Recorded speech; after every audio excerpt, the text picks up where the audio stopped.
In this lesson, we will cover the topic of meiosis, which is a process responsible for the formation of sex cells, otherwise known as the gametes. Before we discuss meiosis in greater detail, let us look at the concept of homologous chromosomes. Homologous chromosomes exist in pairs.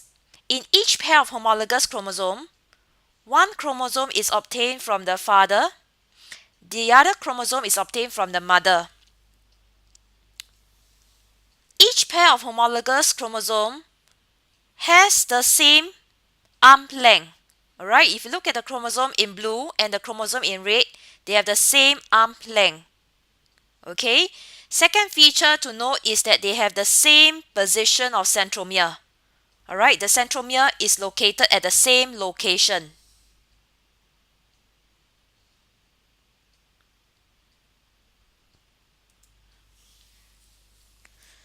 The third feature to look out for homologous chromosome would be they have the same sequence of genes along the chromosome. Okay? Alright, what are genes? Genes are actually DNA sequences that code for one type of protein. For example, alright, if you have the gene 1 located at the extreme ends of the two homologous chromosome, they are located at exactly the same position, and gene 1 could possibly be the protein that codes for the pigment found on the hair. Likewise, for gene 2, which probably codes for the texture of the skin, is located below gene 1 for both chromosomes found on the same homologous pair.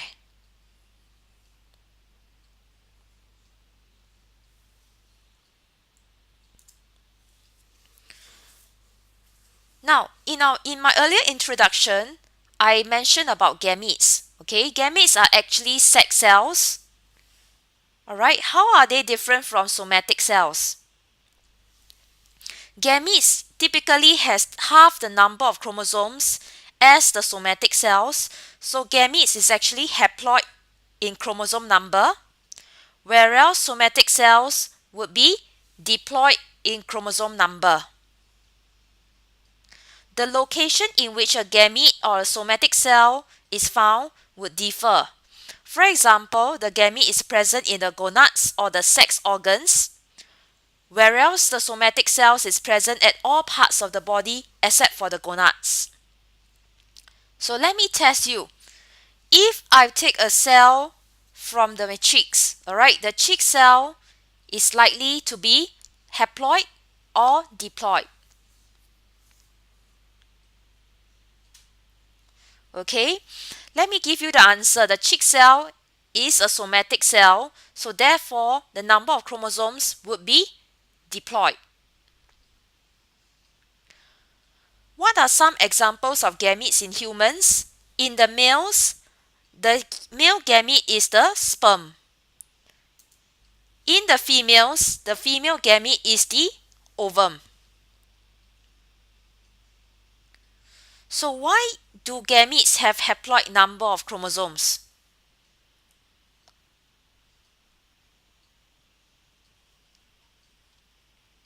Okay, in a somatic human cell, there would be 46 chromosomes and therefore is considered to be 2n. And this 2n number of chromosomes, we describe them as diploid number of chromosomes. Another way of expressing this idea would be somatic human cell is a diploid cell.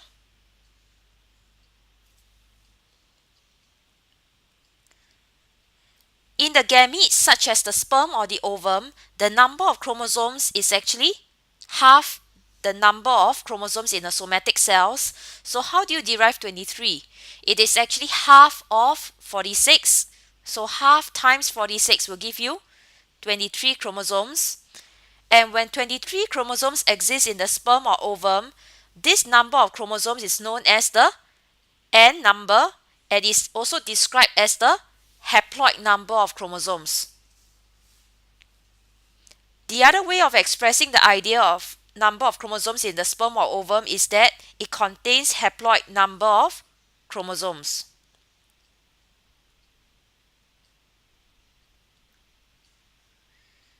Okay. During fertilization, alright, let us just define this.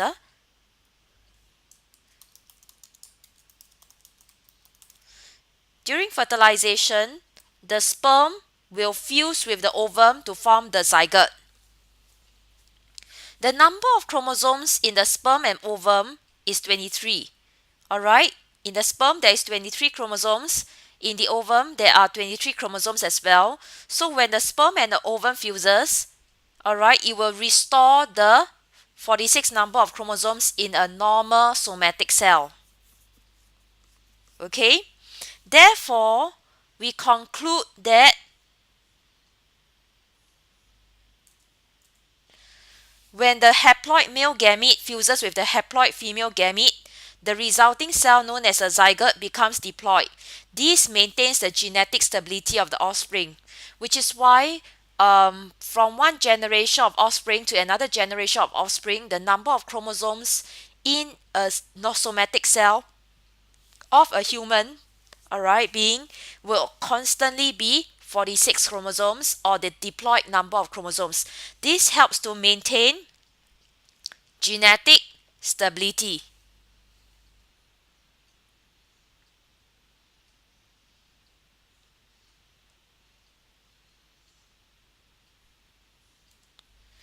Now let us look at the process of meiosis in greater detail. Meiosis is a process by which the parent nucleus divides to form 4 daughter nuclei. Each daughter nucleus, alright, would have half the number of chromosomes as the parent nucleus. Therefore, meiosis is a reduction division, as it reduces the number of chromosomes in the cell from a diploid number 2n to the haploid number n.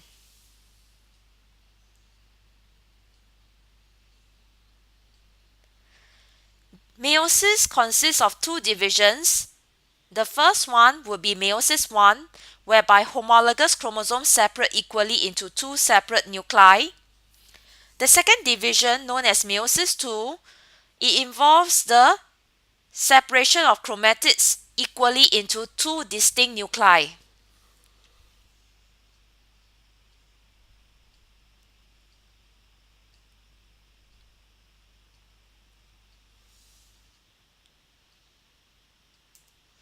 Let us look at Meiosis I. Before meiosis occurs, the cell is at interphase, whereby the DNA replicates, synthesis of proteins needed for cell division also occurs, and centrioles will replicate. The 4 stages of meiosis I are: first stage will be prophase I, which then leads into the second stage, which is metaphase I, which will then lead into the third phase, which is anaphase I, and the last stage would be telophase I.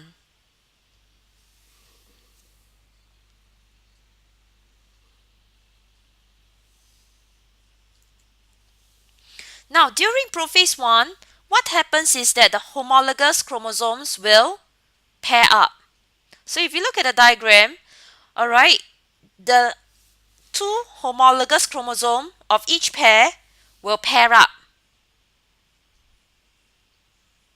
So in this diagram, there are 6 chromosomes, alright, and there are in total 3 homologous pairs of chromosomes. So let's look at the pair. This is pair number 1, homologous chromosome pair number 2, homologous chromosome pair number 3. This pairing of chromosomes, this pairing of homologous chromosome is known as synapsis. Now, you have learned earlier on in mitosis that during prophase, okay, the chromosomes will coil and condense. So it's the same thing for prophase I. The homologous chromosomes will coil and condense. So each homologous chromosome will appear as sister chromatids. But because the 2 chromosomes in each pair are so close to each other, what can happen is that the non-sister chromatids of each homologous pair can overlap. Alright, when they overlap, they cross each other and twist around each other. Alright, this force, the twisting force, is so strong that it causes the exchange of genetic information. Alright, it causes these two segments that are overlapped to break apart and exchange position with each other. This process is known as crossing over. At the same time, you will realize that the centrioles migrate to the opposite poles of the cell, and the spindle fibers extend from one pole of the cell to another pole of the cell. The nuclear envelope and the nucleolus will also break down.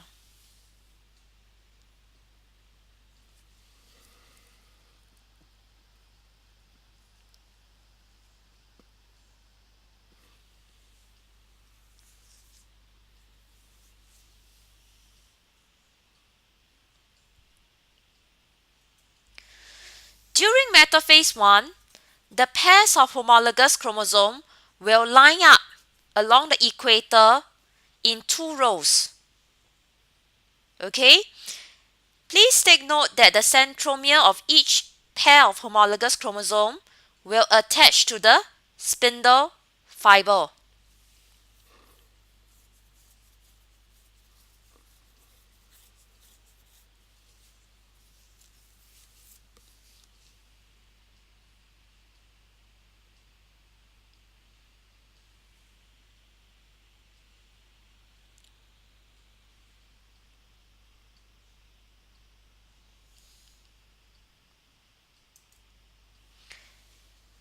During the next stage, which is Anaphase 1, the spindle fibers will contract and shorten. Okay? Now, please take note, be very careful here. Okay? It is the two chromosomes of each homologous pair that separates and migrate to opposite poles of the cell, which is why earlier on we defined meiosis 1 to be the separation of chromosomes within each homologous pair. Alright, take note, it's the separation of chromosomes, not the chromatids. Alright, separation of chromatids will come in later during meiosis 2.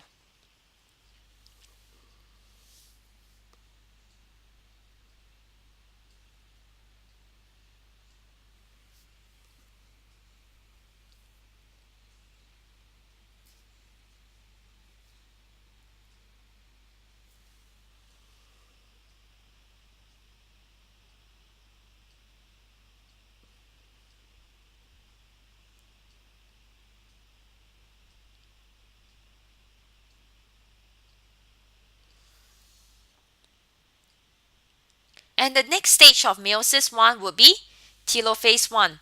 So once the chromosomes have migrated to the opposite poles of the cell, okay, the nuclear envelope will develop around the chromosomes at each pole. This is followed by cytokinesis, okay, whereby the cytoplasm will split, alright, to form two distinct cells.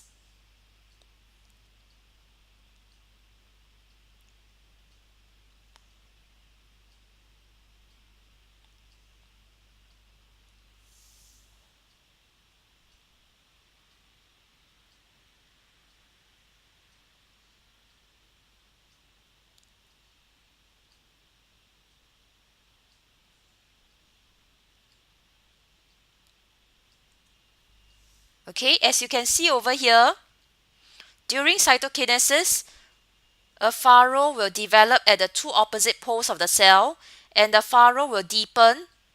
Alright, they will deepen and separate the cell into two distinct daughter cells. Okay, it is also important to note that the centrioles will divide one more time. Alright, the centrioles will divide one more time in preparation for meiosis II.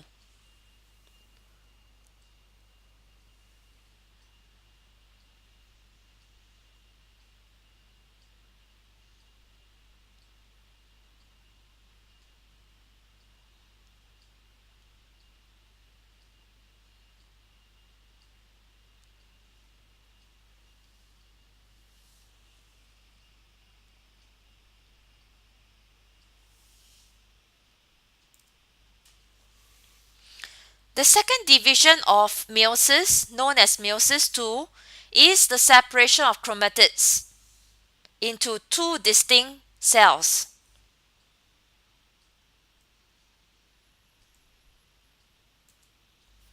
Take note that there is no interphase before Meiosis II, meaning to say that DNA does not replicate. I repeat, there is no interphase before Meiosis II, meaning to say the DNA does not replicate before Meiosis II. The four stages of Meiosis II are: the first stage would be Prophase II, followed by Metaphase II. Anaphase II will come in after Metaphase II, and the last stage will be Telophase II.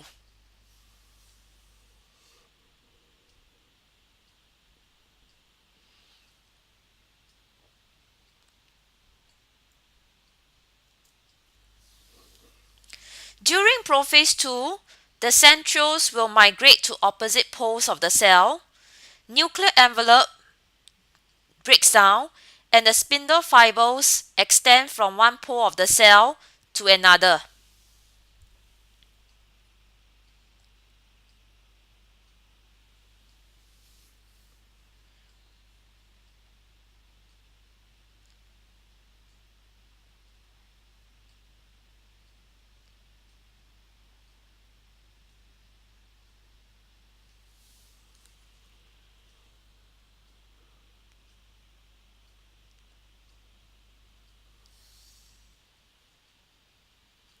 The next stage, known as the Metaphase II, it involves the arrangement of chromosomes in one row. Alright, take note, the arrangement of chromosomes is in one row along the equator of the spindle. The centromere of each chromosome attaches to the spindle fiber.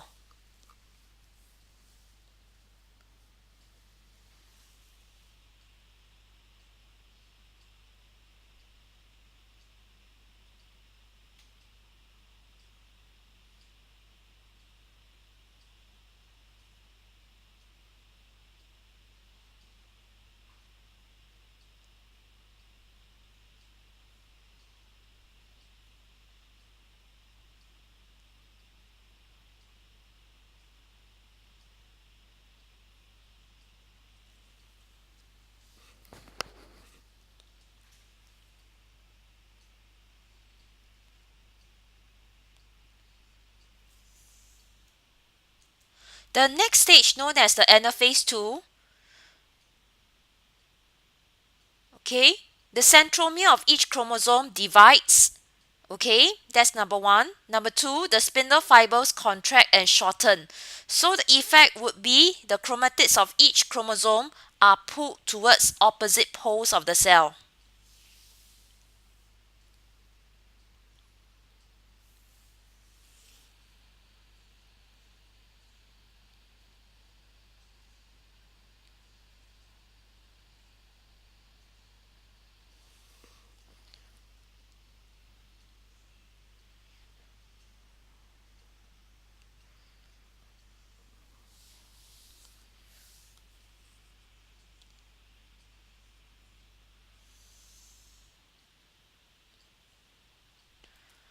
The last stage of Meiosis II would involve the uncoiling of chromosomes at each end of the cell.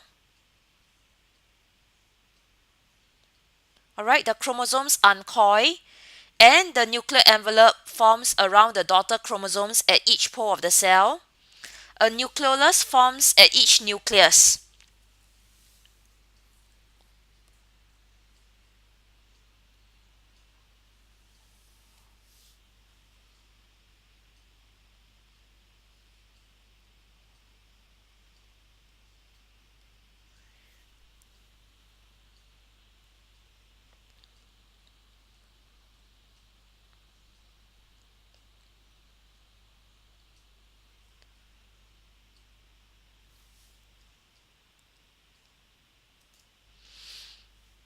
This is followed by the division of cytoplasm, known as cytokinesis. Alright, each cell will split into two distinct cells. So as you can see over here, alright, you have two cells, alright, and each cell splits into two. That will give you four daughter cells. Okay, let us recall our definition of meiosis. It involves the division of a parent cell, which is 2n, into four daughter cells, which is n number of chromosomes. So you look at each nucleus, the number of chromosomes is 3. At the beginning of meiosis 1, we have 6 chromosomes. So we therefore have half the number of chromosomes in the daughter cell as compared to the parent cell.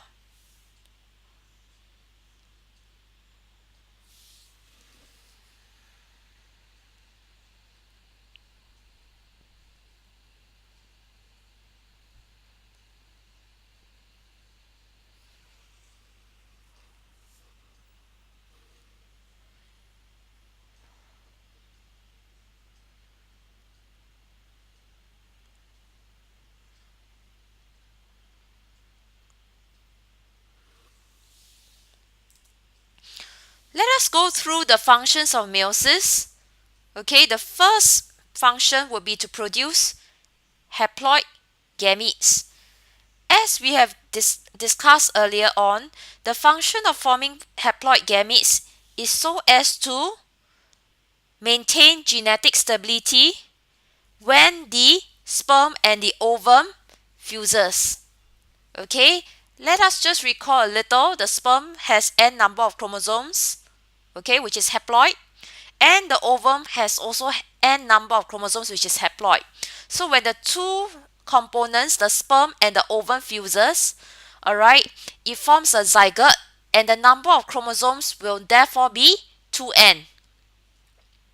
So across the generations, the number of chromosomes in each species of organisms will always be 2n.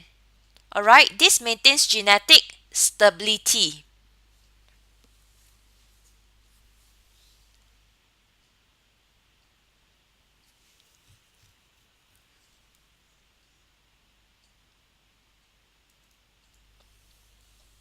At the same time, meiosis generates genetic variation. Okay, earlier on we have seen how crossing over can occur between non-sister chromatids of homologous chromosomes during prophase 1. This allows exchange of genetic information, and that allows new combinations of alleles on chromosomes of the gametes. And this idea we'll explore further when we meet for our face-to-face discussion.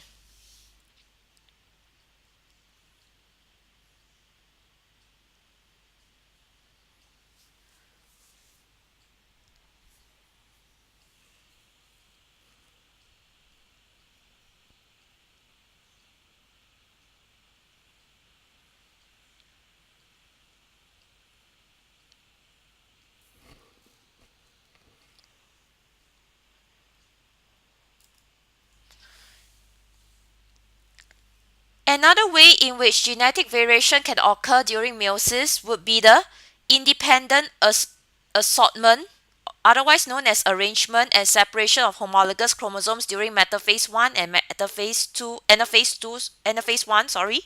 I repeat again, independent assortment and separation of homologous chromosomes during metaphase 1 and anaphase 1. So if you look at the diagram here, alright, how many pairs of homologous chromosomes do you observe? Alright, there are 2 pairs of homologous chromosomes, alright, otherwise known as 4 chromosomes in total. Okay, so during independent assortment and separation of homologous chromosomes during metaphase 1 and anaphase 1, as well as independent assortment and separation of chromatids during metaphase 2 and anaphase 2, you will notice that, alright, there are 4 different combinations in which the chromosomes of each homologous pair can separate into, as shown in the diagram. Alright, there are 4 different combinations. Okay, if you are not clear about this, don't worry, we'll discuss in greater detail when we meet when the term starts. Okay, with that, I end my presentation of meiosis. Alright, I look forward to seeing you again in term 2. Thank you.